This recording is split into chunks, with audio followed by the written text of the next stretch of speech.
Anyway, knit story. As you guys know, well, I'm not sure if you guys know, but like I do like small scale sampling, tiny little bit of manufacturing here and there for like local designers. So I've outsourced my production and my sampling elsewhere. Specifically, I've looked at China. Last episode, we sort of spoke about like how one of my factories is using a cotton yarn, and they don't want to. They don't want to tell me where they got their yarn from. I was prodding and Because of poking. slave labor. Well, yeah, that's the thing. I was Unethical. prodding and poking all this week, right? And they're like, we can tell you if you order 2,000 units. I'm like, get fucked. Like, I was actually so mad when they said that. I'm like, why can you not? Why can you not provide like a BCI certificate? And for That's those who shady don't as know, that's the better. fuck. That is shady as fuck. But then they sent me photos of the swatches. You'll see that in the email. I'm like, oh, these swatches are nasty. Like Oh, they they're not good. oh no, that nasty in the good way. Like that is Oh. like I'm Oh, I like, was that hoping is you were going hot to send me shit. some fucking like GCT. I thought these were going to be like. Yes, hang on. What you're saying here? You're saying you're not being told the truth about your yarn, but you like the Yeah. samples, so like No, maybe we can I get it like the swapped. samples, but like I can't go ahead with production. You know what I mean? Yeah. So you'll see the two samples. They're the two red ones. So the first one is just a plain dip showing off the colors, which I was like, yep, those are looking good together. And then the second one is with all the texture and like the stitch variation, the siege stitch, the garter stitch all applied on it. Have they added these comments? Those were my comments. That's part two of this particular story. This is the other factory. The first factory is the red swatches, so I'm sure it's in the email somewhere. Okay. So you like them? I really liked the red swatches. So the first one is just the plain knit, which was showing off the colors, which I was like, Okay. yeah, matches the illustration. And then the second one was that really, really like textural one. Okay. And I really like how they did that textural one. Like it came out like really fucking close to what I had intended for this particular garment because it's a 5 gauge. Well, I'll just tell the folks it's like a 5 gauge, very textural, like crazy sweater, like a million different colors. I love Or the what can I fucking say? 2x2 rib requested, received one by one. Like you're not having artistic license. You're a fucking manufacturer. Just do what I say, please. Like just do what I say. Okay, so let's quickly jump to that one. That particular manufacturer, right? They had sent me these garments and like I hadn't had the time to have like a proper look at them. So like I took them out of the box, had a quick gander, I was like, yep, that looks good. End of story. What they sent me was fucking atrocious. And I'm not gonna like no, it was. Like I'm sure with you looking at the photos and like just seeing the comments, seeing like the print issues, seeing the stitch issues, Yeah. it becomes really, really problematic. Too much When I already. Yes. If it was like two, three, even four things, I'd be like, okay, I can let that go. We can fix this in a second round. But when it's like 16 different things and I counted, it's just too much. It's too much revisions. It's too much work. I don't necessarily want to push you to be a better manufacturer because at the end of the day, right? I've requested a sample from you for these garments. A sample in my mind is like, this is the technical capability of our factory. We're putting our best foot forward with this sample. And I understand sometimes like a designer might want to do revisions on the sample. Usually it's like, I want to fix the depth of the neckline. I want to fix like how deep the trims are. I want to fix like the tension on a stitch. Nothing related to the print. Nothing related to the stitches used. When like one of them, right, the 2x2 rib requested, like, I can show you the actual, like, message exchange with the manufacturer being like, yep, just making sure trims on the cuff, collar, and hem are all 2x2 rib. So why have they gone ahead and sent me a 1x1 rib? Like, what are we I don't, doing here, guys? I don't fucking What are we know. doing here, guys? And it just felt like it almost feels disrespectful to a point because you spend so much money on these samples and these samples weren't Did cheap. I you? paid yes. Okay. Yes. Well, tell the good Like folks how much did you spend? so Come on. what I got four samples, right? Two vests completely unusable and When you say samples, do you mean you got two garments? four garments. So you got So four two styles garments. of four garments. Each of those garments set me back about 200 USD, which is about how much Australian, which is about 400 dingo dollars. Dingo dollars. Which honestly isn't that bad for a sweater sample. It's on the well, it's not on the cheaper side. It's pretty expensive considering it's Chinese manufacturing, but when you're Did they, paying that much, but did they say it's to you, ridiculous. like, we're going to cut corners because it's just a sample and we essentially just want to put it together, i.e., like the linking? Like, I mean, the thing about the 2x2 rib and then doing a 1x1 is fucking bizarre. And then, Yeah. like so again, hopefully you'll put all of these images up as Yeah. I'm maybe saying them and as you say them. But Yeah. the mohair not joining on the back, like the colours. I mean, I could forgive that That's to an just extent such because a that's an easy. I know, but that's an easy fix. but if you look at like actual like manufacturing and you look at the seams of garments, and especially if you look at Fair Isle garments, no one fucking mattresses. No one matches oh my god, I can't speak. No one Oh, matches a goddamn thing. There we go. It's like there are so many garments where you just see the pattern stop.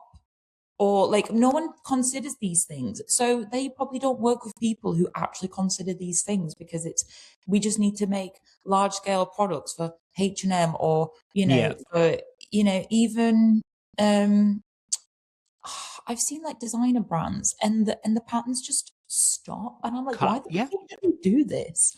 So I think it's just poor design in the industry, which is a standard. It's things people Mm. don't think about. And that's the thing. I've been raised right in it, so I think about it And who in raised you, certain. honey? Her name's Helen. She's all right. That bitch. Like, that's a really good point to bring up. Like, we see in industry and we see in the retail space, no one matches their seams, no one matches the pattern. And like, that's not what I was taught. I was taught, like, if you're doing a Fair Isle or if you're doing a double bed jacquard, you match those seams. You have like a continuous follow of the pattern. It's a much more professional finish. I have just seen the drop stitches on the jacquard.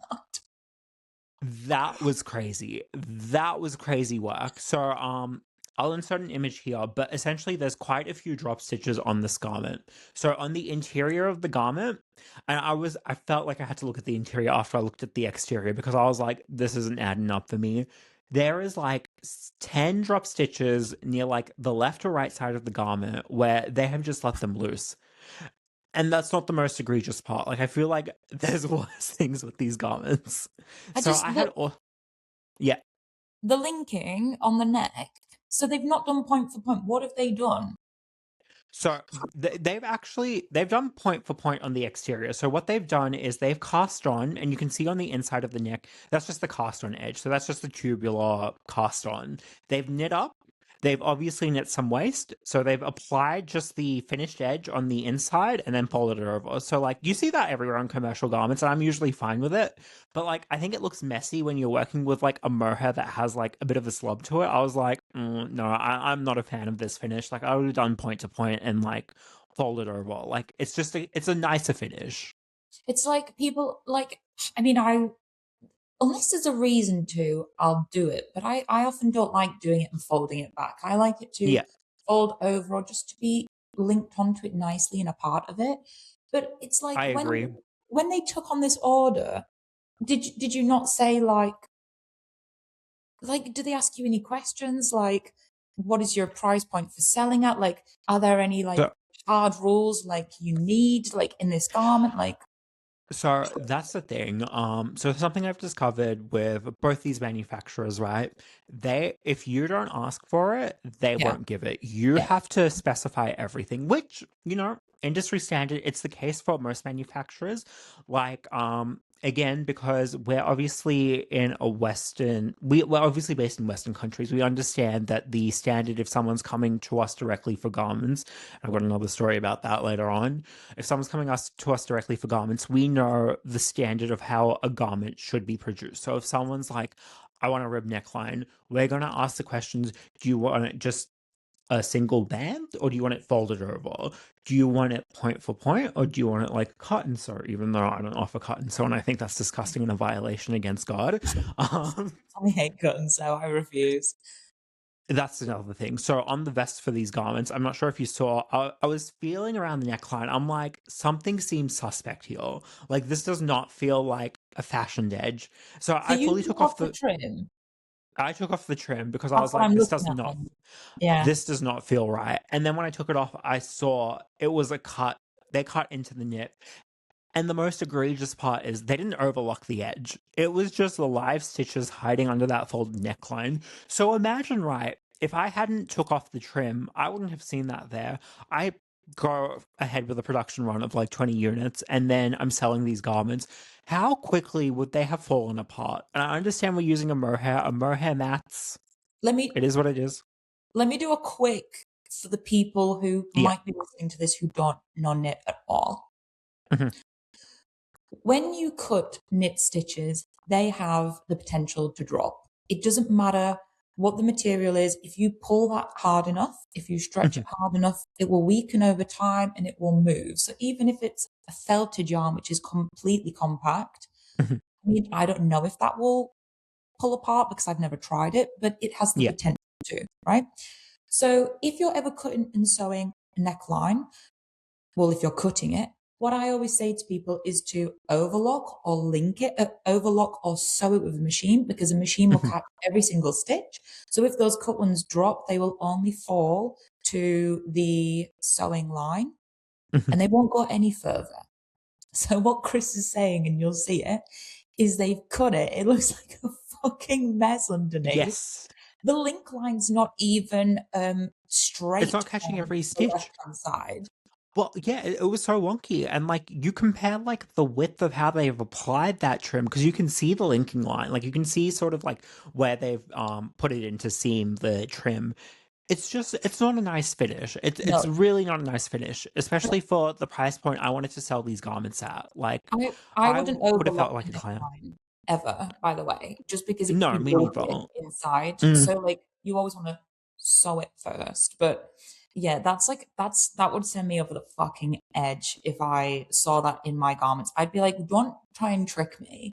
Like, what are we doing here? So I'll also put up the chat with the manufacturer, but you'll see in the messages I clearly requested fully fashioned. Shaping on the machine means when it comes off the machine, it's the exact shape you need. Whereas Yes. if you're cutting and sewing, you cut it to the shape you need. You And know, I always say there's a time and a place for cut and sew, but never in my fucking garments. Don't you ever try to pull a fucking fast one on me. I was taught correct. I know how to clock that shit real fucking quick. And this is no shade to the manufacturer because obviously but what have I'll they say said? one. What have they come back with? What have they said? So well, I've been ghosted. So they've so there you Oh, go. well, your girl can chat about it if you want. No, because Oh, honestly, it's just like I feel like this is a live and you learn moment because obviously this is one of the first manufacturers I've gone to. who is This it? is Is it the one you sent me? no, the one I sent you sent those really gorgeous swatches and is using the slave label, which I Who's this? can't got. But I don't know how to pronounce the name without coming off like racist. This is so annoying. You come Mm. to me and you don't want to out them, and that's so fucking irritating because then it's like, what if someone else goes to them and they waste all their money because you didn't say who the fuck this person was? Like, let's out them. It's so annoying. That's £800. Like, if someone took £800 from me, I'd be on a fucking plane, going to the factory to be like, you're going to knit this again. You're going to knit it exactly how I asked. I'm going to fucking sue you. Look, so this is partially why like I'm having a bit of a crazy week. I'm gonna see if I can still get those garments or see if I can talk to a different representative because Just ask this them to is do it again. Just be like, if yeah you can do it again exactly how I've asked, without any of these fucking bullshit errors, yeah. then we can proceed. Be No, professional, do your job. exactly. That's all anyone wants from the manufacturer. That's all anyone ever wants from like their designers. Like all you have to do is your job, and I don't think that's a big ask. No, I genuinely don't think that's a big ask. no, it's bullshit. Well, you've pissed me off, so thanks for that. This is like added onto the trauma of the technical difficulties we had. It's so weird when people don't hold themselves to a higher standard in a field that's essentially a form of customer service. Oh Like yeah, 100%. Like it is customer Especially, service. You've got to yeah, like provide it. You've got to like you can't just take people's money and fuck off. Like you've got to do the whole spiel, the whole job. I mean, I like a lot of people who I work with anyway, so it's quite easy. yeah, But at the same time, if you're gonna act like an asshole, I'll act like a fucking asshole. If you're gonna be nice, I'll be nice, you know? But exactly. even when I send you stuff, if I'm aware of something Yeah. and I'm like, wait, what the fuck is this? Then I'll tell you. Do you remember when I was in those top suit and those random fucking eyelets that appeared? Yes. And I was like, they're not on the pattern. They are not anywhere. I don't know why they're fucking there. And there was just nothing I could do about it. And I told you, and you're like, I'll chuck some beads on it. And I was like, okay, Yeah. great. But I would never just send that being like, oh, I hope he doesn't notice, or maybe he won't call me out, because it's just like I have too much anxiety to do that, you know. And I talk a big game, so I've also got to be like, oh shit, I've got to But deliver. and that's the thing. Sometimes shit happens. Shit happens with a pattern. Shit happens Yeah. with a net. And like I think as like a consumer, as someone who's gone ahead and ordered those knits, I 100% loved it when you were like, Chris, these yarns, they just aren't like up with the top here. The top came out great. It was only like 2, 3 like little eyelets that I had to fix up, and it Oh wasn't like yeah. anything crazy. So I was That like, was yeah, whatever. testing, and we were like, I was like, I can't do anything more. Like, it's just not going to do it in the time that we had. So it was Yeah, kind of like we just have it to is what kind it of, is. yeah. Can we go into No. the no? Okay, you're Yeah. like, Chris, I know what you want to talk about. Shut the fuck up. Is it going to be the production You could say that. of them? Yeah. No. No. Well, I mean, you spent like a long time like knitting them on the Jubiate anyway, so like we can skip over it, I guess. Um, I mean, I'm not bothered. It doesn't matter, but it's just like, it's no, just in case, yeah, just yeah. playing it safe. No, I get that. Anyways, Everything so that happened was legal. Just we had a guest lecturer, right? So I did my MA from year what 24 to 25 or 23 to 24. I can't fucking remember. I think I yeah, it was 24, 25.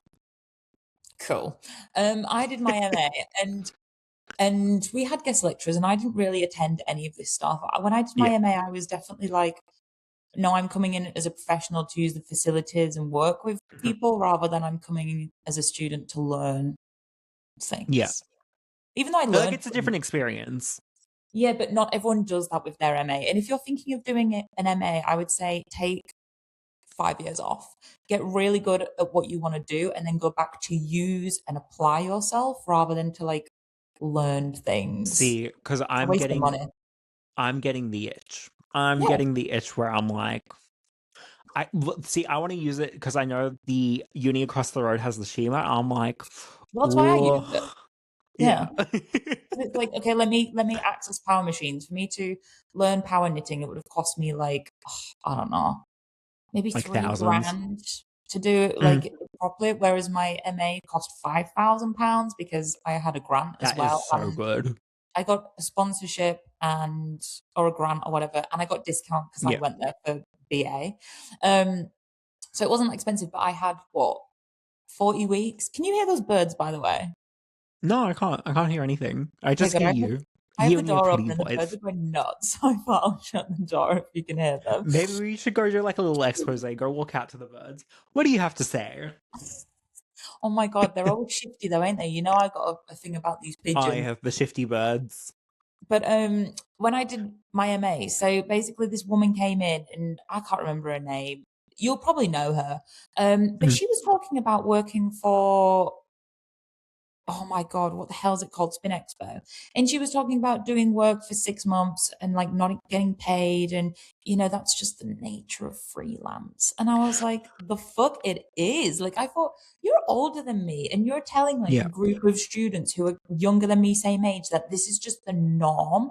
Like, that pissed me off so bad. And my friend Aitul, she was sat next to me and she was like, oh, I'm going to speak to her afterwards. Like, she'll be good to get some information from. I was like, bitch, I'm in the same industry. I'm not working for Mm, Spin Expo, but I'm like, I'm getting my money before I release the product. Like, it doesn't yeah. have to work like this just because a bunch of people who are older than us have done this their whole lives. Like, I find it so strange how people don't think you can flip the narrative and work for yourselves. Like, it's really bizarre. I can't remember how the fuck I got onto this, but something made me go, let me tell this story. Well, I want to sort of grow on that story. So, like, I've sort of like, I used to be the person who'd be like, let me make your thing. I'll Yeah. send you the invoice. You pay in 2 weeks because I had a full time job. Like, I had a full time job. So, this was like, this was extra money. This was just for like Doesn't the matter. vibe. Yeah. Now it's a little different. Now I'm like, now I also charge a consultation fee, which brilliant move. Yeah, Brilliant fucking move. I do Get a that. little something something just in case. Well, I got the idea from you because you're like, no, don't give them shit for free. Never The give reason why, anyone though, anything for free. let me tell you why. When you're self-employed or when you work for yourself or whatever, like you end up coming up with rules and T's and C's once you've experienced things. So Mm, everything is curated from an experience. So like I had a girl come to my house, which is where my studio was. Um, and she took about an hour of my time and we were discussing ideas and stuff. And then I never heard from her ever again. And I remember just yeah. being like, I've just given this bitch like an hour worth of my time. That's about Hmm. 35 quid and some ideas. And she's just not like, people don't care about you. People aren't going to give you the courtesy that, you should give Yeah. like a normal human being. So I always charge a consultation fee. And then if I work with you, it just gets deducted. And if I don't work with you, you've not wasted my time. Like, Yeah. I've been paid for my time and my ideas that I Exactly. gave to you. Like, I don't Well, know. exactly. And it's so funny. I think like I have students who have paid me and they work with me. And when someone's put money in my pocket, I definitely have more time for them because you Yeah. get people on Instagram all the time. How do you knit this? No hello, no heart, no nice to meet you, no ass kissing, like nothing. If you want something, at least fucking ass kiss. But they just go, Yeah. how do you knit this? And it's like, go fucking learn, like leave me alone. But when I have students who come back and because they've like spent money once, they Yeah. think that that means I'm like a resource that doesn't run out. Like Yeah. we gotta cut this cord now. Like we've Yeah. done the session, you've had your time. Yeah. If you would like some more, please, like, I'm a Book parking in. meter. I need topping back up. Like, put the money in Yeah. me and you get the service. Or just go fucking subscribe to the Patreon. Like, Well, the there's a thing couple is, stitches there. it's like if some I do give time. I'm not necessarily like I've had sessions with you that have run over. It's like it doesn't have to end Yeah. exactly It's on the not like a 3 hour hard mark. stop. No, but it's like I also have like a life and like I need to Yeah. make money and make money I have to work. So I can't just give Can you you everything. please tell Oh that what? story? Okay. Can you please Oh my tell god. that story back when you were teaching at the uni and those kids messaged you? Oh, which I need a bit more. I think this was when you were at like some sort of wedding or an event and they're like, we can't get into the classroom. I That was thought about crazy. that 2 days ago. Isn't that so weird? You'll probably It's remember it like better than me. burnt into my mind. Oh my god, a wasp has just fucking come into the room. Get out Oh, of here, wasp. Hang on. Oh, I'm out oh, of it. Hang on. she's Oh pulling shit. one. Look, she's on camera. Oh, oh my god, I see her. Give her the mic. Oh my god, I'm not going anywhere. Where are you going? Okay, it's going into the kitchen. All right. Honestly, I'm so obsessed. I always think they're gonna go in my ears or something. Like anyway, so I'll go through the story and then you can fill in the blanks if you want, because I don't know what I remember or what I don't remember. But basically, I used to work at London College of Fashion and I was temp. So I was needed when I was needed, essentially. So the staff there just didn't want to do their shifts. I don't know. They were always sick. I don't know what was going on. There was some sort of internal drama at some point. Hilarious. And so I ended up doing a lot of shifts. I ended up covering a lot of people. And then I always used to do the Saturday mornings. So I wasn't doing a Saturday. Everyone knew I wasn't doing, like everyone who needed Yeah. to know knew I wasn't doing the Saturday. And I know who was meant to be doing the Saturday. So it's my Saturday off. I'm getting ready for a wedding in Scotland. And then one of my students who I really liked him, he was fun, but it was just the disrespect of literally messaging me being like, where are you? Or something like that. I can't fully remember. And I was like, what do you mean, where am I? And it was like, the studio's meant to be open at this time. And I was like, Yeah. oh, okay, who's on the door? Oh, well, this person's meant to be doing it. okay, so why are you messaging me?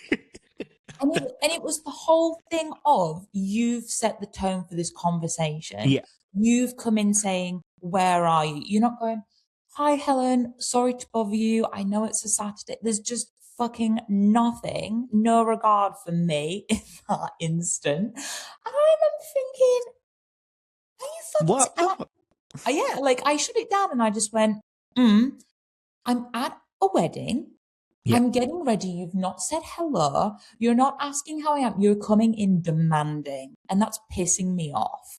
And then they apologized and stuff. And then I, like, was like, look, you need to message this person. This is the person in charge of the whole Yeah. fucking thing. Like, and I hated the fact that they had my Instagram, but they knew me on Instagram before I had that job. So it's like, and students just didn't know the barrier. And I eventually had to be like, please only message me.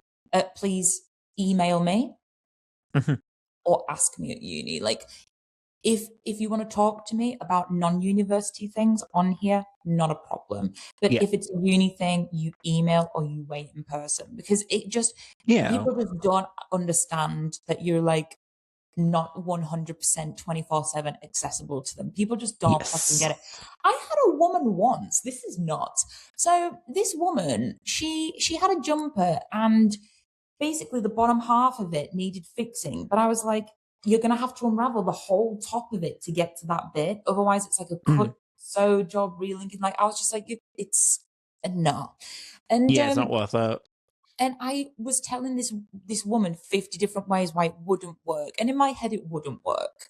And she just was not accepting that in any way, shape, or form. And then it was like, 9 o'clock on a Friday night, can I call you? The fuck can you call me, bitch? Like, why do you think you can call me? I'm fucking enjoying my life. Like, what, would your work call you at 9 o'clock on a Friday? Like, what is this? What is this? I don't know. People are nuts. I could go on about how people are nuts for years, but I don't know if the good folks want to hear that. Anyways, I think let's take a quick break and we'll be back. I love how you get a fucking rant forever. I get a tiny bit and you're like, anyways, let's take a break. Fucking bitch. I need to pee. That's so rude. Imagine if I just went, okay, Chris, whatever. Anyway, let's take a break. You always, anyway, let's take a break, mate. And I'm just like, this bitch just waffled on. You can do it to me. Minutes. I can't.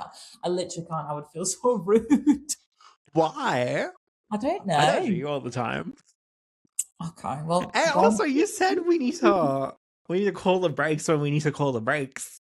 I know, but like, at least let it have a moment, say something, and then go, let's go for a fucking break. Okay, let me respond to that story then, and then like no, it's fine, magic.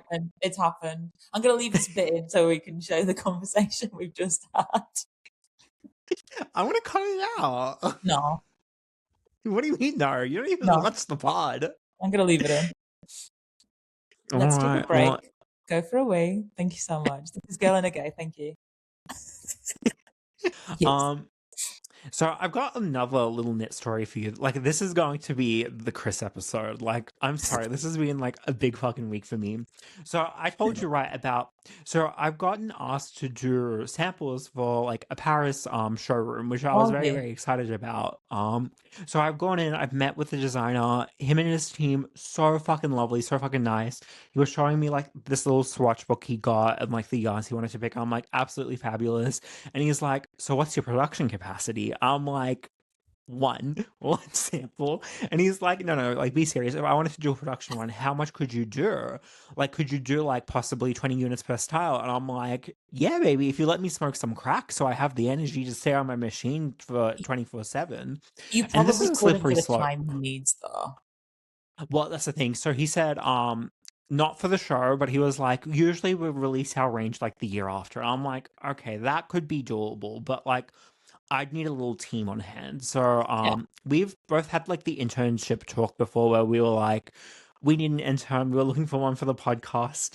Not yet, but like, if anyone wants to raise their hand. We're shit at this stuff. It's so hard. Like, it really is. Oh my god, wait, I'm gonna quickly jump off into a side tangent. So the other day when you sent me the pod and you were telling me all these things on like Instagram, like, so this reel needs to be done, this episode needs to be done. I think that was the closest I ever got to like being like, Helen, I need you to shut the fuck up and leave me alone. Just to confirm, we do everything 50-50, but Yeah. we do it 50-50, but I get the opportunity to do everything up front because Chris can't do Yes. anything until I've done all mine. So I Yes. do it all, I create it all, I send it all, and then it's up to him to add like the finishing touches and to schedule it. But when you think about, like, we were talking about things and you just Yeah. get ideas and then you're like, oh, this would actually work better if we did it like this, but you Yeah. don't know these ideas until you just know them. So I was like, oh, what Of about this? course. What about this? Like, you should have seen me holding my phone. I was like, Chris, you gotta be like, Chris, like, you gotta get over this bridge. You gotta cross this bridge and get over it because, like, you cannot be mad at your good sis for her wanting you to, like, do a better job at, like, what you're doing. Like a better job, but we were But, figuring just like, better ways taking of on the doing feedback. things. Yeah. Like, Yeah. taking on the feedback, taking on better practices. What did I And, like, say? like you weren't being malicious or anything. Like you just kept dropping ideas. Like, Yeah, like what if we? I'm But like creative, sue me. sometimes when you hit your like limit. Like it's Okay. like okay, girl. Like it was late at night. Like I thought we were just having like a chill chat, and then like I was like, oh, this reel just dropped. And I was like, no, we need like maybe we should do this, this, and this instead. And you're like, girl, what are we talking about? Me being aggro, like that was a tangent. Oh yeah, the net talk, the production talk. So The Chris show, let's go. Yeah, so he asked about my capacity, and this isn't something I've thought of as just a one-person knitter. Like, I think it was sort of like, it made me nervous because I'm like 20, like knitting up to like 40 garments because he wants two colorways. Two colorways, he needs the pattern graded. Those are all going to need calculations. Just thinking of the size of the job made me fucking like, it made me freak out because I was It's a like, lot.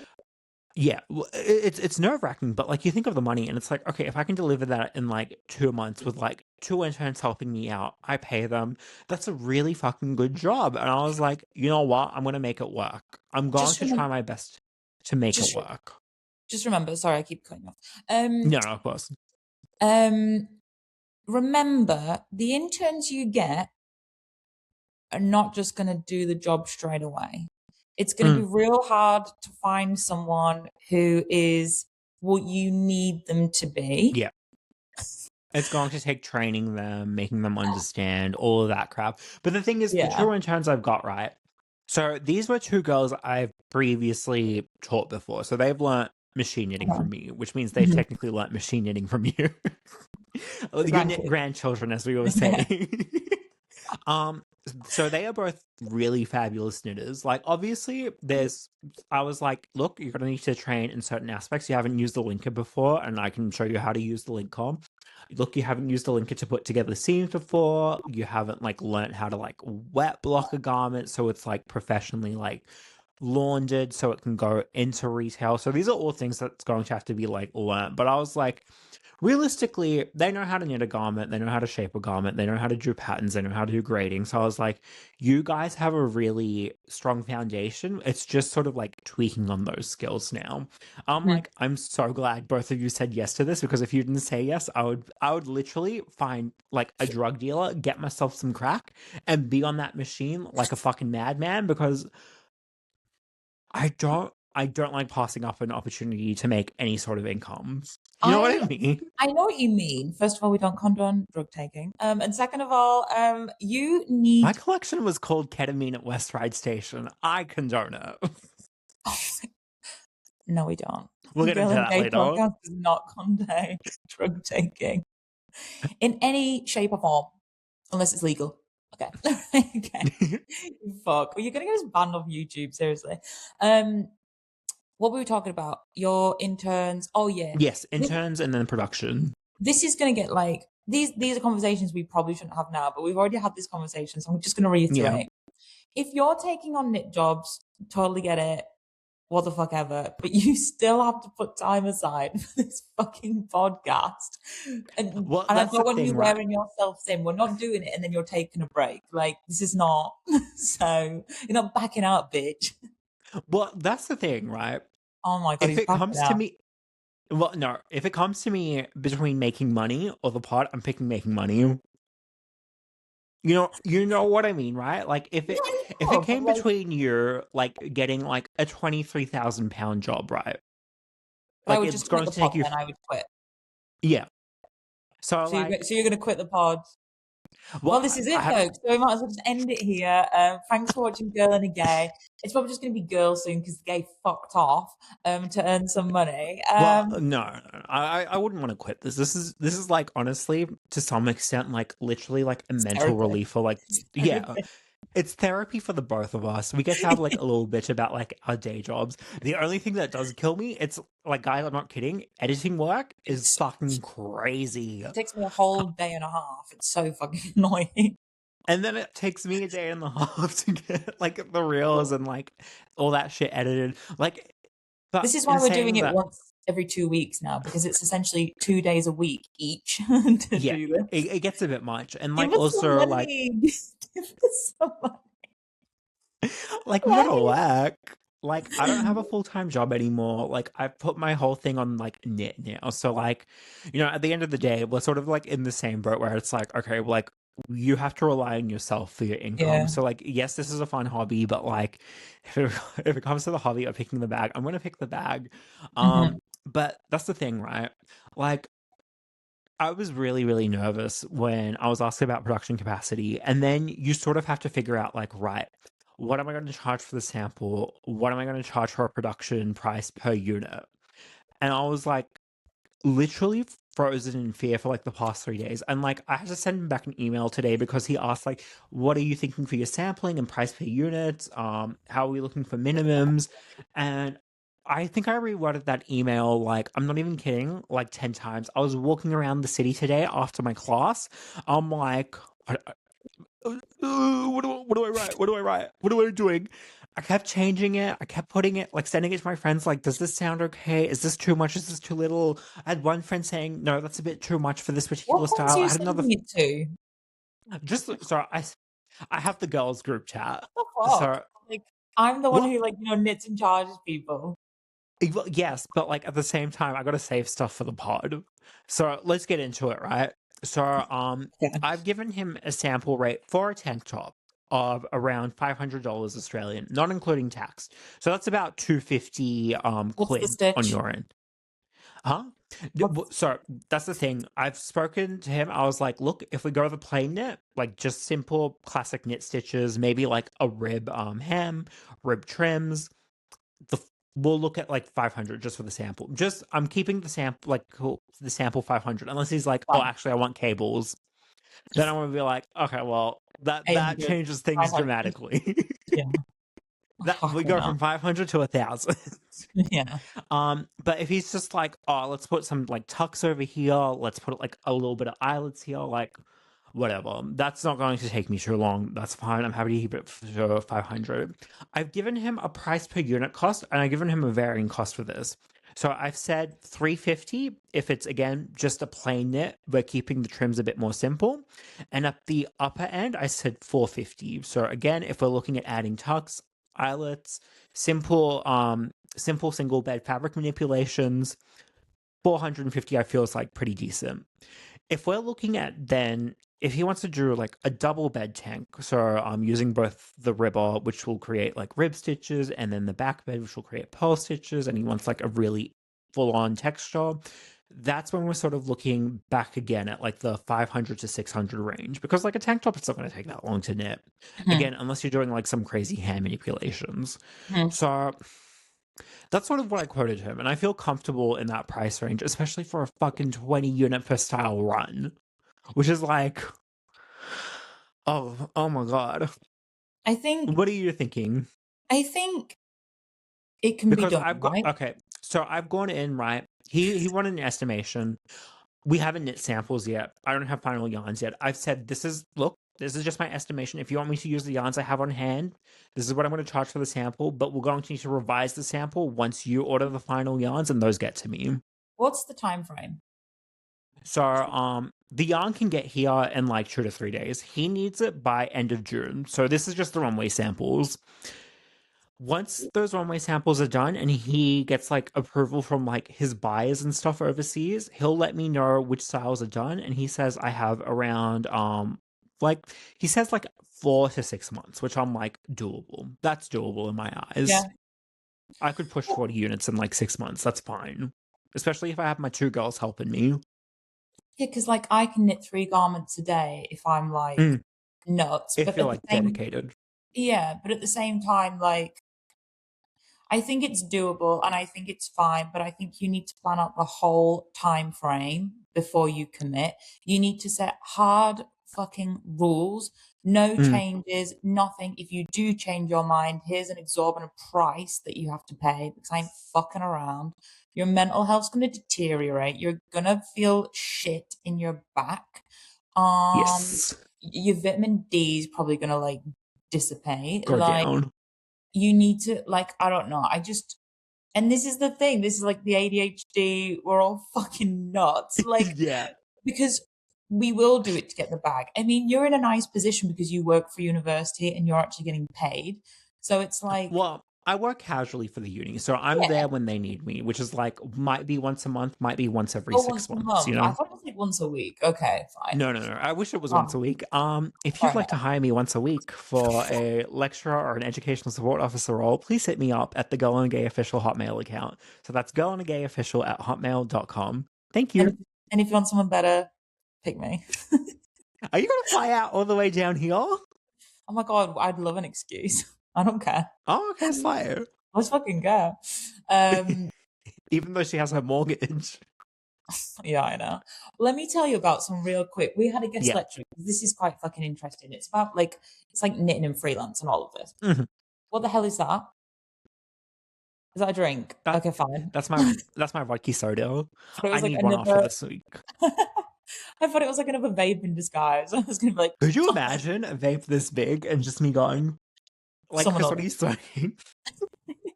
When they're all banned, someone will do it. Yeah, honestly.